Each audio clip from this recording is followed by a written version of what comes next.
అలాగే వీరభద్ర సేవావాహిని వాళ్ళ మహోత్సవాలు విధంగా ఒక విధంగా నాలుగు రోజుల పాటు పరమాద్భుతంగా పరమ వైభవంగా ఏర్పాట్లు జరిగాయి.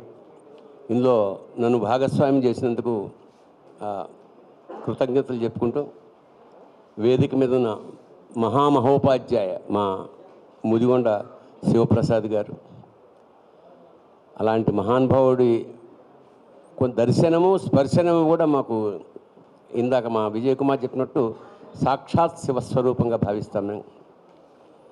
అలాగే బంగరాయి శర్మ గారు, ఆయన కూడా ఆధ్యాత్మికవేత్త.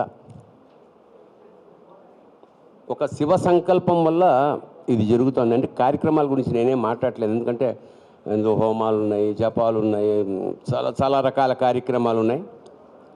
కాకపోతే ఒక పాయింట్ నాకు ఎక్కువ నచ్చింది ఏమిటంటే చిన్నపిల్లల్ని ఇన్వాల్వ్ చేయ. ఎందుకంటే నెక్స్ట్ జనరేషన్ మీరు ఎక్కడైనా ఇలాంటి ఆధ్యాత్మిక సభల్లో ఆఫ్టర్ 60 అంటే రిటైర్ అయిపోయిన వాళ్ళు ఇంకా ఇంట్లో ఉండడానికి బోరు కొడుతుంటే ఇలాగా సభలకి రావడం తప్ప యూత్ రావట్లా ఎక్కడికి. అంటే వాళ్ళ ఉద్దేశం రామకృష్ణ అనడానికి 70 ఏళ్ళైనా రావాలని ఒక ఇట్ ఇస్ నాట్ నెసరీ. నిజానికి అది తప్పు కూడా. 70 ఏట మన కాశీకి తీసుకెళ్ళి పాసిస్తారు అంతే. వివేకానందుడిలాగా ఉత్సాహం యవ్వనం ఉన్నప్పుడే ప్రారంభించాలి. 30వ ఏట మొదలెట్టాలి ఏదైనా ఇలాంటి కార్యక్రమం, అప్పుడు జగద్వ్యాపితం అవుతుంది ఏదైనా. అంచేత నేనేమంటున్నానంటే ఈ పిల్లలకి కాబట్టి సరదాగా ఉంటుంది. ఏమిటి ఈ ఫ్యాన్సీ డ్రెస్ అన్నారు, శివుడి వేషం, పార్వతి వేషం, రకరకాలు ఏదైనా చేయొచ్చు. అది ఈ కుర్రాళ్ళు ఎందుకంటే నెక్స్ట్ దివిటీలు పట్టుకుని వీరభద్రుడి పళ్ళాలు పట్టుకుని లేదా వీరభద్రుడి కరవాలాలు పట్టుకుని ముందుకు వెళ్ళాల్సిన ఉత్సాహవంతులు నెక్స్ట్ జనరేషన్. అందుకని ముఖ్యంగా వాళ్ళకి అంటే వాళ్ళని ఉద్దేశించి నేనేమిటంటే నెక్స్ట్ జనరేషన్ ఈ బాధ్యతలు తీసుకోవడానికి సిద్ధంగా. పెద్దవాళ్ళు వస్తుంటే వాళ్ళతో పాటు మినిమం కుర్రాళ్ళని ఎవరినన్నా రమ్మనండి ఆ సభలకి. కుర్రాళ్ళు ఇన్వాల్వ్ అయ్యేంత ఉత్సాహంగా మనం కూడా వాళ్ళకి ఏమైనా కార్యక్రమాలు బాధ్యతలు ఏదైనా అప్పగిస్తే మంచిది. అంటే అందరూ కలిసి ఏదో వీరభద్ర విజయం లాంటి నాటకం కుర్రాళ్ళు ఎవరన్నా వేయగలిగితే. యూత్ చాలా ఇంపార్టెంట్. ఎందుకంటే ఊరికే ఇంట్లో కూర్చొని పరిపాలన బాగాలేదు, రోడ్లు బాగాలేవు కాదు. అందుకు వాళ్ళు వచ్చి ముందు ఓటు వేయడం, ఆ సెలవు అంటే అదేదో ఎంజాయ్మెంట్. ఓటు వేయడానికి ఆ రోజు సెలవు ఇచ్చినట్టుగా భావించకూడదు. It's responsibility. మన గీత మనం రాసుకుంటున్నాం. అంచేత అలాగే యూత్ కూడా ఈ 4 రోజుల కార్యక్రమాల్లో పాల్గొని వాళ్ళు అంటే నెక్స్ట్ ఈ కార్యక్రమాన్ని నిర్వహించిన బాధ్యత వాళ్ళకి ఆ రోజు అప్పగించాలని మనస్ఫూర్తిగా కోరుకుంటూ నాదైతే ఒక కార్యక్రమం ఉంటుంది. అది కరెక్ట్గా ఆ పీరియడ్లోనే మా ఇంట్లో మా పెద్దన్నయ్య గారి మనవరాలు పెళ్ళి. ఇప్పుడు నేనే పెద్ద ఇంటికి అక్కడ బాధ్యతలు నిర్వహించవలసిన వాడిని కాబట్టి 14వ తారీఖు ఖచ్చితంగా నేను నా ప్రోగ్రాం ఇస్తాను. అలాగే 17వ తారీఖు ఊరేగింపులో కూడా నేను పాల్గొంటాను. ఇంకా మన మిత్రుల్ని కానీ శివభక్తుల్ని కానీ తప్పకుండా. సో సభాముఖంగా అంటే మీడియా ద్వారా నేను మరీ చెప్పుకుంటుంది ఏంటంటే దయచేసి పెద్దవాళ్ళని యువకులు పట్టండి. మీ ఇంట్లో కొంచెం ఎవరన్నా ఉంటే ఒక్కొక్కళ్ళు ఒక టికెట్ లాగా అనమాట.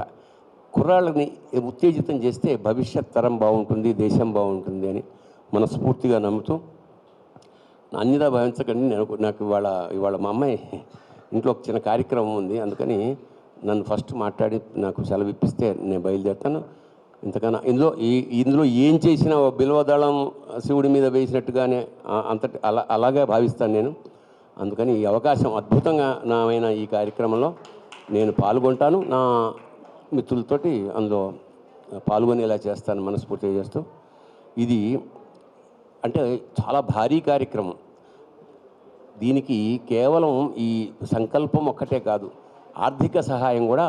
అంటే భక్తులు విరివిగా వాళ్ళ ఫీలింగ్స్ అంటే ఈ డబ్బులు వచ్చేటప్పటికి ఎలా ఉంటుందంటే అడిగే వాళ్ళకి మొహమాటంగా ఉంటుంది, ఇచ్చేవాళ్ళకు కూడా ఏంటి మళ్ళీ వీళ్ళు డబ్బులు అడుగుతున్నాను అంటూ. కానీ చాలా అవసరం. ఎందుకంటే ఇవాళ అంతమందికి అన్ని రోజుల పాటు పెళ్లి వారిలాగా భోజనాలు పెట్టాలంటే ఊరికే అయ్యే వ్యవహారం కాదు. కాబట్టి మీకు రిస్ట్రిక్షన్ ఏం లేదు.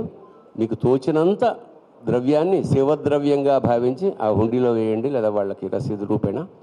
అది కార్యక్రమ నిర్వహణకి పనికొస్తుంది. సో ఇలాంటి అద్భుతమైన కార్యక్రమంలో నేను కూడా పాలు పంచుకుంటున్నందుకు పరమేశ్వర కృపగా భావిస్తూ సెలవు తీసుకుంటున్నాను. శుభం భూయాత్. శివోహం. దీనికి పేరు ఏం పెట్టినప్పటికీ కూడా ఇవాళ మనం అందరం ఇక్కడ కలవటం అన్నటువంటిది విజయదశమి సోనా దేనా కార్యక్రమే అని అనుకోండి. పేరు ఇంకోటి పెట్టాం అంతే. కాబట్టి మీకు మీరు ప్రాతినిధ్యం వహిస్తూ ఉన్నటువంటి ఆయా పత్రికలకు, వారి అధిపతులకు, మీ కుటుంబ సభ్యులకు, ఇక్కడికి విచ్చేసినటువంటి శివభక్తులకు అందరికీ కూడా పరమేశ్వరుడు ఆయురారోగ్య ఐశ్వర్యాలు ఈ విజయదశమి సందర్భంగా అందజేస్తాడు అని కోరుకుంటూ ఒక్క 5 నిమిషాలు నేను మాట్లాడతాను. అంతకు మించి మాట్లాడను. మాట్లాడిన తర్వాత ఏదైనా మీరు అడగదలుచుకుంటే అడగవచ్చు. నా ప్రసంగాన్ని 2.5 నిమిషాలు ఒక పార్టు, 2.5 నిమిషాలు ఇంకొక పార్టుగా నేనే విభజించుకుంటున్నాను. మొదటి 2.5 నిమిషాలు ఏమిటి అంటే, ఈ సంస్థ పేరు వీరభద్ర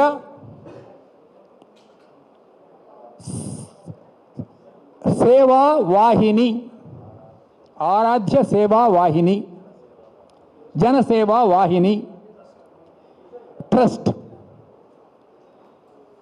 కానీ ఇప్పుడు ఇక్కడ జంఖానా గ్రౌండ్స్లో నిర్వహిస్తున్నటువంటి ఈ సమావేశం ఏదైతే ఉన్నదో ఇది వీరభద్ర పళ్ళెం అని వీరు పేరు పెట్టినప్పటికీ నిజానికి ఇది హైదరాబాద్ కుంభమేళ.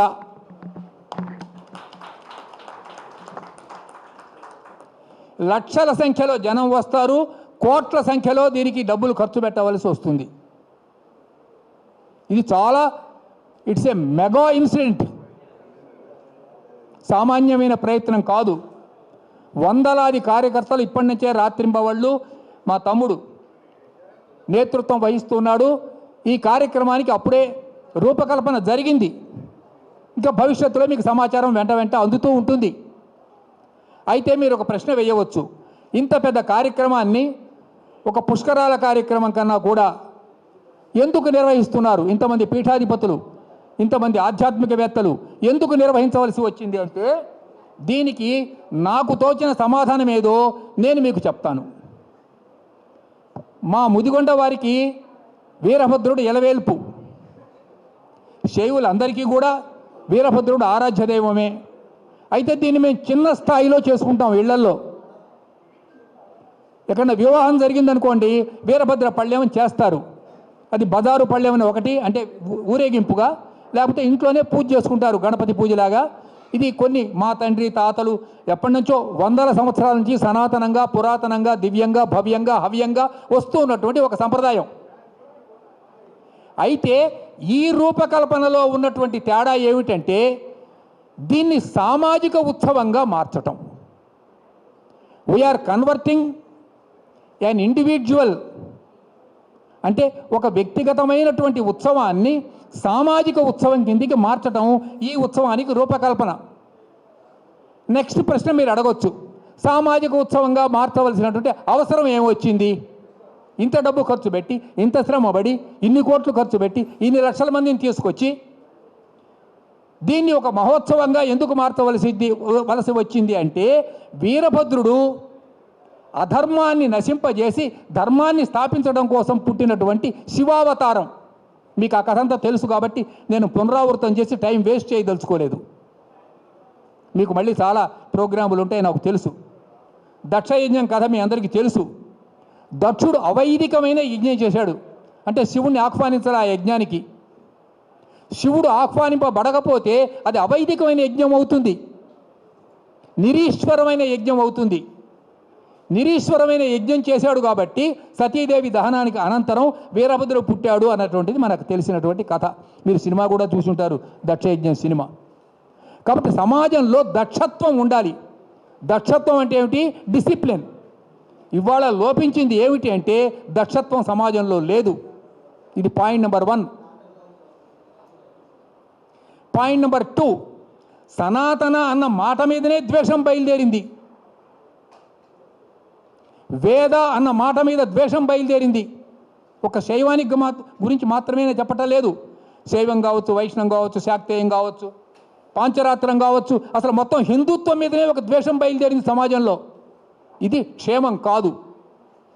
అలా ఉంటే ఏమవుతుందంటే 1947కు ముందు ఈ దేశంలో ఏ పరిస్థితులు అయితే ఉన్నాయో ఆ పరిస్థితులు వస్తాయని రాజకీయవేత్తలు గుర్తించడం మంచిది.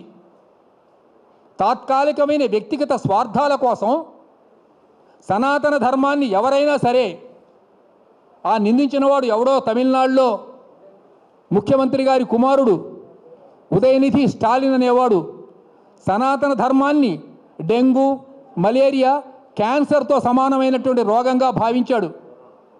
కరోనాతో సమానమైన రోగంగా భావించాడు. ఈ రోగం ఆ తమిళనాడులో 100 ఏళ్ల క్రితం పుట్టింది, ఇవాళ కాదు, అకస్మాత్తుగా వచ్చింది కాదు. పెరియార్ అని ఒకడు ఉండేవాడు, మీ అందరికీ తెలియదు, ఈ జనరేషన్ వాళ్ళకి తెలియదు. వాళ్ళకి నా వయసు 84 సంవత్సరాలు కాబట్టి నాకు వాళ్ళ చరిత్ర అంతా తెలుసు. శ్రీరంగం మీద బాంబులు వేసి రమ్మన్నాడు. శ్రీరంగం దేవాలయం మీద, చిదంబరం దేవాలయం మీద బాంబులు వేయండి అన్నాడు. అనేసరికి జవహర్లాల్ నెహ్రూ గారు ఏమన్నారో తెలుసునండి? It seems he is a lunatic అన్నాడు. ఇదే మాట అన్నాడు Jawaharlal Nehru. It seems he is a lunatic. ఇంత చేసి చివరికి ఆయన ఏం చేశాడు? క్యాస్ట్లెస్ సొసైటీ అని పేరు పెట్టి, క్లాస్లెస్ సొసైటీ అని పేరు పెట్టి తమిళనాడులో 10 రకాలైనటువంటి కులాలను, కొత్త కులాలను సృష్టించి తన మనవరాలి వయసులో ఉన్న చిన్న పిల్లని పెళ్లి చేసుకున్నాడు. పెరియార్ రామస్వామి అన్న ఆయన. ఈ సంగతి ఈ తరం వాళ్ళకి తెలియదు అసలు. ఇలా ఎందుకు జరిగింది అంటే, భారతదేశం నుంచి పాకిస్తాన్ లాగా తమిళనాడును విడదీసి దీన్ని ఒక స్వతంత్ర దేశంగా ప్రకటించాలి అన్నటువంటిది వాళ్ళ కోరిక. ఇది దాని వెనక ఉన్నటువంటి రాజకీయ నేపథ్యం. అందుకని వాళ్ళు సనాతన ధర్మాన్ని విమర్శిస్తున్నారు. మన ప్రధానమంత్రి గారు ఆ ప్రకటన విన్న వెంటనే, ఇది ఈ నెలలోనే జరిగింది, 7వ తారీఖు శనివారం అనుకుంటాను, 7వ తారీఖు October. I'm shocked after hearing this అన్నాడు నరేంద్ర మోడీ గారు. సనాతన ధర్మం వీళ్ళ నోట్లో ఏమన్నా పాము విషం పోసిందా అని నేను సభాముఖంగా మిమ్మల్ని ప్రశ్నిస్తున్నాను. అసలు సనాతన ధర్మం పుట్టిందే సర్వ సమైక్యత కోసం. జాతి, కుల, మత, వర్గ, వర్ణ విచక్షణ లేనటువంటి సమసమాజం, వసుధైవ కుటుంబకం అన్నటువంటిదే మన లక్ష్యం. అది సాధించడం కోసమే ఇప్పుడు ఈ ఉత్సవాలు పెడుతున్నాం. ఏదో సరదాగా ఫ్యాన్సీగా పెట్టిన ఉత్సవం కాదు ఇది. ఇంత శ్రమపడి మనం సాధించేది ఏమిటి? సనాతన ధర్మంలో ఏదైతే చెప్పబడి ఉన్నదో ఆ మూల సూత్రాలను మొత్తం సమాజానికి ఈ ఉత్సవంలో అందరూ పాల్గొంటారండి. గుర్తుపెట్టుకోండి, ఇండియన్స్ పాల్గొంటారు, ఫారినర్స్ పాల్గొంటారు, బ్రాహ్మణులు పాల్గొంటారు, వైశ్యులు పాల్గొంటారు, లేకపోతే దళితులు పాల్గొంటారు. ఇక్కడ కులము, మతము అన్నటువంటి తేడా లేదు. అందరికీ సమానంగా విస్తరవేసి పక్క పక్కన కూర్చున్న వాడు ఎవడో ఎవరికి తెలియదు. ఏమండి విజయ్ కుమార్ గారు? అందరూ కూర్చొని సహపంక్తిలో భోజనం చేస్తారు. ఎందుకంటే శివుడికి అందరం బిడ్డలమే కదా. శివుడికి ఒకడి మీద ఎక్కువ ప్రేమ, ఒకడి మీద తక్కువ ప్రేమ ఉండదు. కుమారులు అందరి మీద సమానమైన ప్రేమ ఉంటుంది. ఇంకా చెప్పాలంటే కుంటి ఆవుకు కుంటి దూడ పుట్టిందనుకోండి, దాని మీద ఇంకొంచెం ఎక్కువ ప్రేమ ఉంటుంది ఆవుకి. కాబట్టి అందరినీ సమానంగా ప్రేమించేటటువంటి వాడు పరమశివుడు. ప్రాచీన కాలంలో మనకు ఒక వార్త చెప్పారు, మాతృదేవో భవ, పితృదేవో భవ, ఆచార్య దేవో భవ, అతిథి దేవో భవ. అంటే స్వామి వివేకానంద అన్నాడు మూర్ఖదేవో భవ అన్నాడు.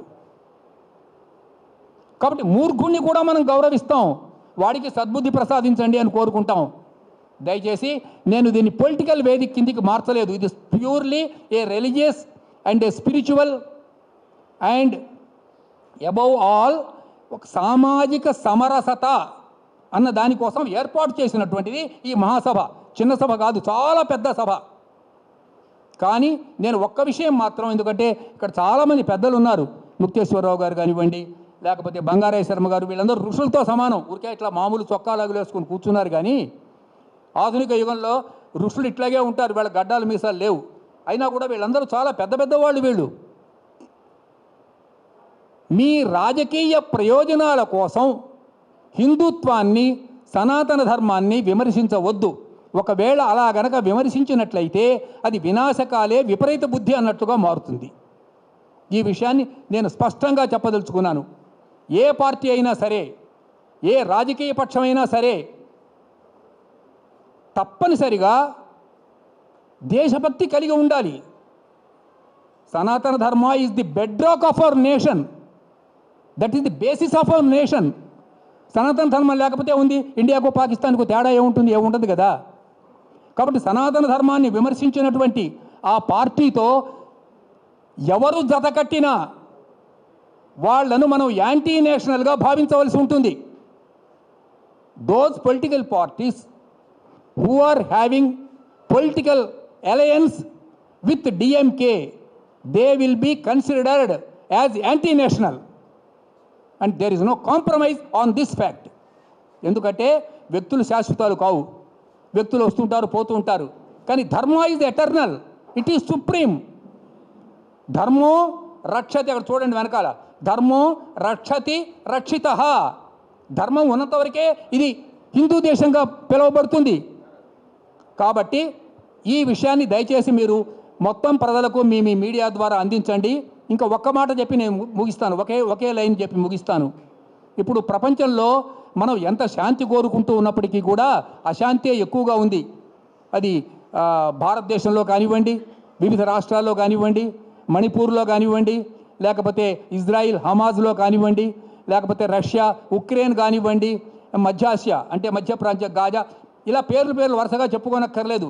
మనం ఎంత శాంతిని కోరుకుంటున్నామో అంత అశాంతి ఎక్కువగా ఉంది.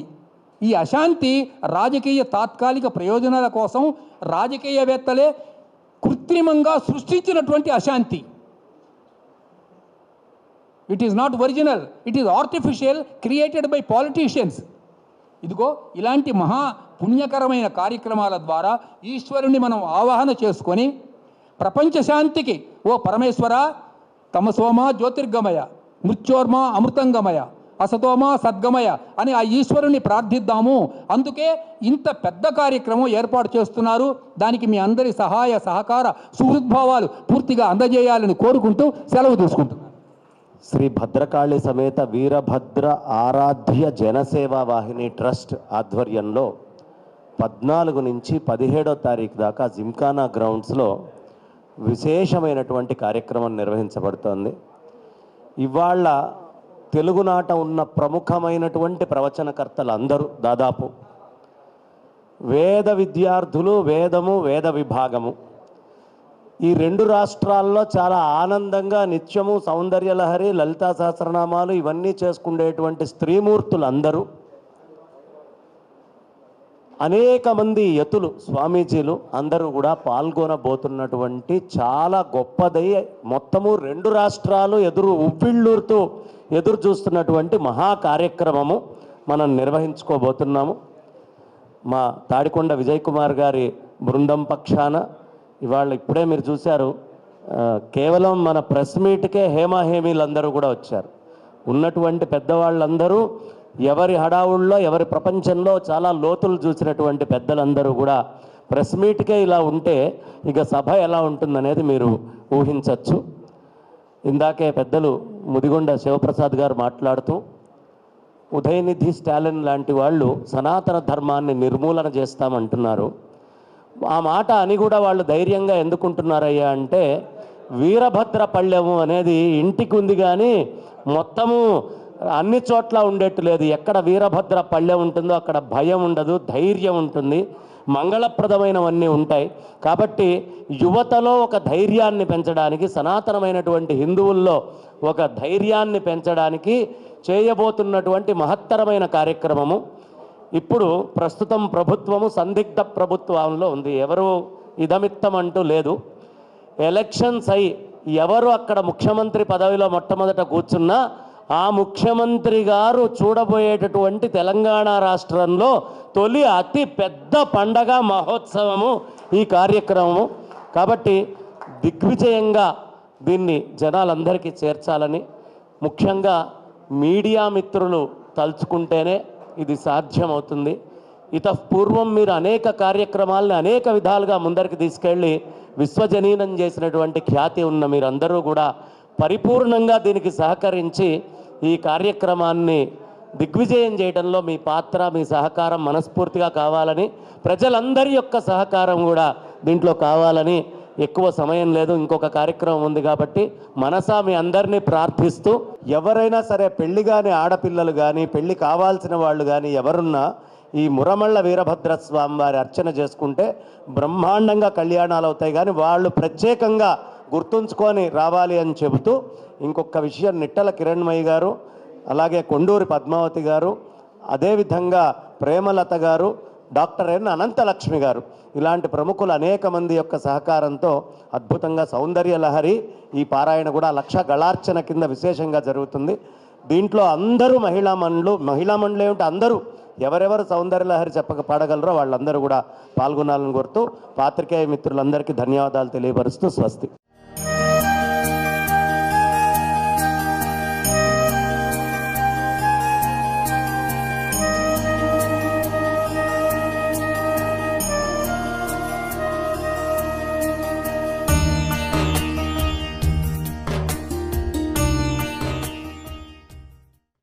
పద్నాలుగో తారీఖు నుంచి 17వ తారీఖు దాకా సాధారణంగా తిరుమలలో బ్రహ్మోత్సవాలు అని బ్రహ్మదేవుడు ఆరంభించాడు. వీరభద్రుడికి భద్రకాళికి మళ్ళీ ఆ బ్రహ్మదేవుడి ప్రేరణతోటే ఉత్సవం జరుగుతోందా అన్నట్టుగా అద్భుతమైన బ్రహ్మోత్సవ కార్యక్రమం వీరభద్ర పళ్ళెము అంటూ నిర్వహించడం జరుగుతోంది.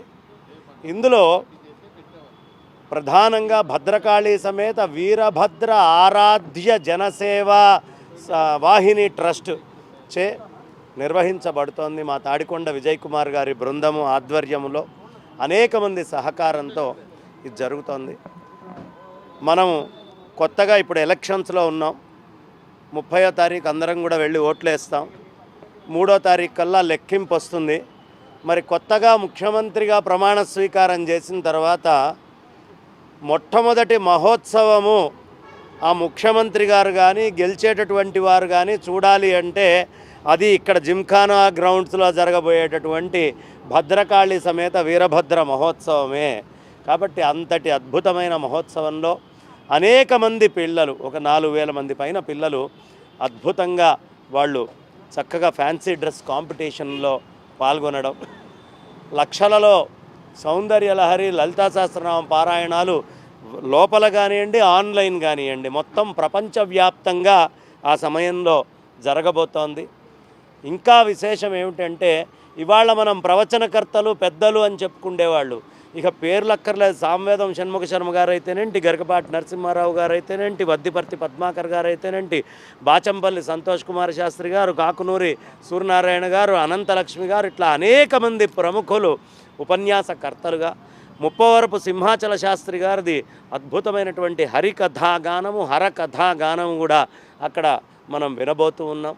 ఇంకా విశేషంగా దీనికి అనంతశ్రీ విభూషితులు శ్రీ శ్రీ శ్రీ భారతీ తీర్థ మహాస్వామి చరణులు, విధుశేఖర భారతీ మహాస్వామి వారు, హంపి విరూపాక్ష పీఠాధీశ్వరులు, సచ్చిదానంద సరస్వతి స్వామి వారు, ఇలా అనేక మంది యతీశ్వరుల యొక్క పరిపూర్ణమైనటువంటి ఆశీస్సులు, అలాగే మా శ్రీశైలంలో 1008 పీఠాలకు సంబంధించిన మూలపీఠమైనటువంటి శ్రీశైలంలో శైవ పీఠము, ఆరాధ్యులందరినీ అనుగ్రహించే పీఠమైనటువంటి ఆ పీఠ స్వాముల వారులందరూ కూడా పరిపూర్ణంగా ఆశీర్వదించడానికి రాబోతూ ఉన్నారు.